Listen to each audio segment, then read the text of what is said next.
नमस्कार दोस्तों, स्वागत है आप सभी का जॉब स्पेस यूट्यूब चैनल पे। तो आज की वीडियो में हम बात करने वाले हैं चंडीगढ़ एडमिनिस्ट्रेशन की तरफ से एक नई रिक्रूटमेंट के बारे में, जो कि पीजीटी टीचर्स के लिए होने वाली है। और किस तरीके से आपको अप्लाई करना है, क्या-क्या इंपॉर्टेंट डेट्स हैं, क्या-क्या एलिजिबिलिटी क्राइटेरिया है, वो सारी चीज़ें हम आज की वीडियो में डिस्कस करने वाले हैं। तो ऐसे ही अगर आपको जॉब अलर्ट्स, नोटिफिकेशन या फिर न्यूज़ अगर आप चाहते हैं तो चैनल को सब्सक्राइब कर लीजिए और बेल नोटिफिकेशन प्रेस कर दीजिएगा, ताकि कोई भी वीडियो हम अपलोड करें तो उसकी नोटिफिकेशन आपको तुरंत रिसीव हो जाए। तो यहाँ आप देख सकते हैं, मैंने ऑफिशियल जो पीडीएफ है वो आपके सामने यहाँ पर ओपन किया है। Recruitment notice for post of lecturers PGT, और इसका जो ऑफिशियल डेट्स हैं आप यहाँ देख सकते हैं, 25 तारीख यानी कि 25 अक्टूबर को ये ओपन होने वाला है। क्लोजिंग जो होगी वो 16 नवंबर को, 16 नवंबर को होगा, और लास्ट डेट जो होगा फ़ीस डिपॉज़िट का वो 20 नवंबर को होने वाला है। टाइमिंग्स भी आप यहाँ पर देख सकते हैं।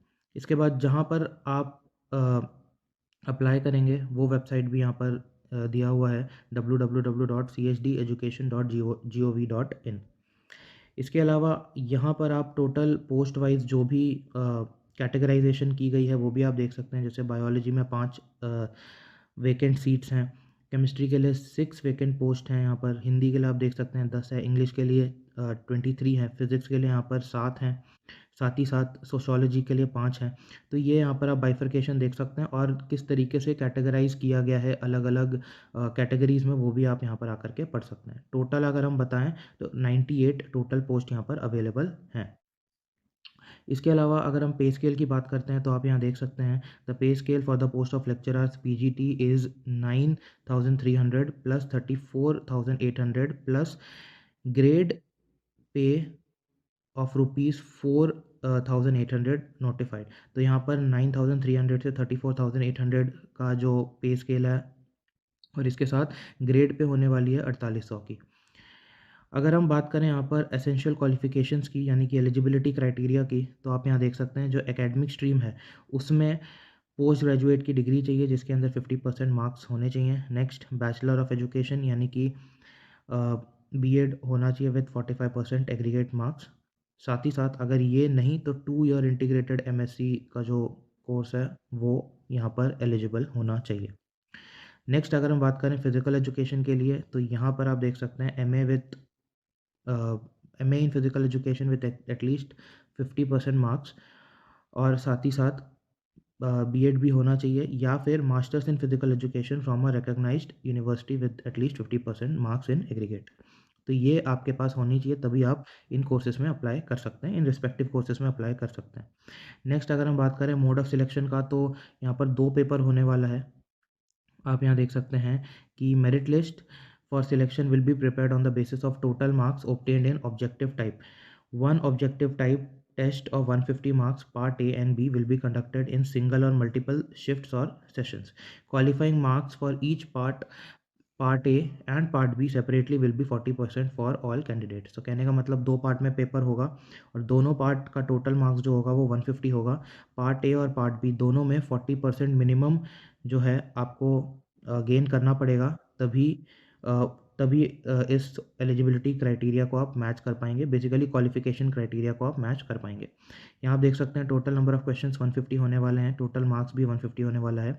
पार्ट ए 50 मिनट्स का होगा, और पार्ट बी 100 मिनट्स का यहाँ पर होने वाला है। पार्ट ए की अगर हम बात करें तो जनरल अवेयरनेस और रीजनिंग होगा 12 question, information and communication technology and teaching aptitude and pedagogy ये होने वाला है 12 questions, arithmetical and numerical ability के 12 क्वेश्चंस होने वाले हैं, and test of English, Hindi, Punjabi languages and comprehension ये 14 क्वेश्चंस यहाँ पर होने वाले हैं। इसके बाद अगर हम पार्ट बी के बारे में बात करें तो 100 मार्क्स के 100 क्वेश्चंस होंगे, questions relating to subject specific, यानी कि जिस सब्जेक्ट के लिए आप अप्लाई कर रहे हैं उस सब्जेक्ट स्पेसिफिक का यहाँ पर पेपर होने वाला है। इसके बाद अगर आप यहाँ देख सकते हैं minimum qualification part A part B separately 40% होने वाला है, जैसे कि मैंने अभी आपको बताया। नेगेटिव मार्किंग जो है वो 0.25 मार्क्स का होगा, यानी कि एक नंबर आपको सही के लिए मिलेगा, और अगर गलत होगा तो 0.25 जो है वो डिडक्ट कर दिया जाएगा।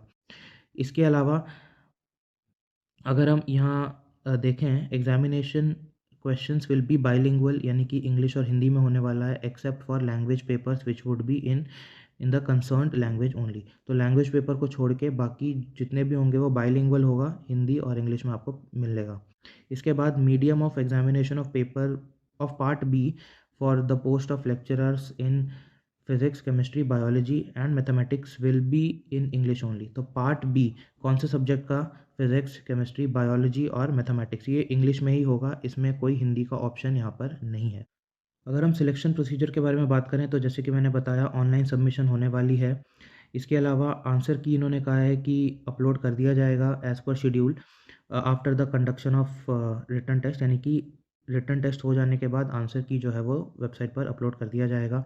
इसके बाद इन केस ऑफ 2 और more candidates having same marks in written test then a candidate having higher than the candidate having higher marks in B Ed will rank higher in merit. तो यहाँ पर ये कहा गया है अगर रिटन टेस्ट में 2 कैंडिडेट के मार्क्स सेम होते हैं तो जिनके मार्क्स बीएड में ज़्यादा हैं उनका रैंक हायर रखा जाएगा। इसके अलावा even if ties not settled then above age above then candidate senior in age will rank higher in merit. तो यहाँ कहा गया है कि अगर बीएड के मार्क्स भी सेम रह जाते हैं, मतलब कि रिटन मार्क्स भी सेम है, रिटन एग्ज़ाम के जो मार्क्स हैं वो भी सेम है और बीएड में जो मार्क्स हैं वो भी सेम है, तो जिनकी एक्सपीरियंस ज़्यादा होगी यानी कि जिनका एज ज़्यादा होगा उनको मेरिट में हायर रैंक यहाँ पर मिलेगा। तो ये है। इसके अलावा लास्ट में यहाँ पर लिखा है final merit list for selection will be released after checking of eligibility condition and ICT skill training certificate. तो फाइनल मेरिट लिस्ट जो है वो सारी एलिजिबिलिटी कंडीशंस को चेक करने के बाद ही रिलीज़ किया जाएगा। इसके अलावा एज लिमिट के बारे में अगर हम बात करते हैं तो एज लिमिट जो है वो 21 से 31 ईयर्स की होने वाली है। और ओबीसी के लिए as per government of India जो भी रिलैक्सेशन है वो यहाँ पर मिलने वाला है। साथ ही साथ कॉन्ट्रैक्ट टीचर्स, गेस्ट टीचर्स या समग्र शिक्षा टीचर्स के लिए भी यहाँ पर कुछ एज रिलैक्सेशन जो है वो मिलने वाली है। अगर हम प्रोसीजर के बारे में बात करें तो ये ऑलरेडी मैंने आपसे डिस्कस कर लिया है। एक इम्पॉर्टेंट चीज़ मैं आपको यहाँ पर बता देता हूँ। एप्लीकेशन फ़ी जो कि नॉन रिफंडेबल होने वाली है, जो कि 1000 रुपीज़ होगी और 500 रुपीज़ होगी एससी के लिए, will be accepted through online payment mode up to 20/11/2023 up to 2 PM। तो ऑनलाइन ही आपको यहाँ पर फ़ीस जो है वो पे करना होगा जनरल कैटेगरी के लिए, या फिर सारी कैटेगरीज़ के लिए यहाँ पर 1000 है और सिर्फ एससी के लिए यहाँ पर 500 है। तो ये था एक ओवरव्यू इस नोटिफिकेशन का। होपफुली मैंने सारी जितनी भी डिटेल्स हैं उनके बारे में मैंने यहाँ पर बात कर लिया है। अगर आप में से कोई भी इसमें अप्लाई करना चाहते हैं तो टेलीग्राम चैनल पर जो वेबसाइट है, ऑफिशियल वेबसाइट का लिंक मैंने दे दिया है, तो टेलीग्राम चैनल आप ज़रूर ज्वाइन कर लीजिएगा ताकि वहाँ से भी आपको अपडेट जो है वो लगातार मिलती रहे। और ये जो पीडीएफ है, इस पीडीएफ को भी मैंने टेलीग्राम चैनल पर शेयर कर दिया है, तो वहाँ से आप इस पीडीएफ को डाउनलोड करके एक बार आप भी पढ़ सकते हैं। तो वीडियो यूज़फुल लगा हो तो इसे लाइक कीजिएगा, शेयर कीजिएगा, चैनल पर नए हैं तो चैनल को सब्सक्राइब कर लीजिएगा। मिलते हैं किसी और वीडियो में एक नए जॉब अपॉर्चुनिटी को एक्सप्लोर करने के लिए। धन्यवाद।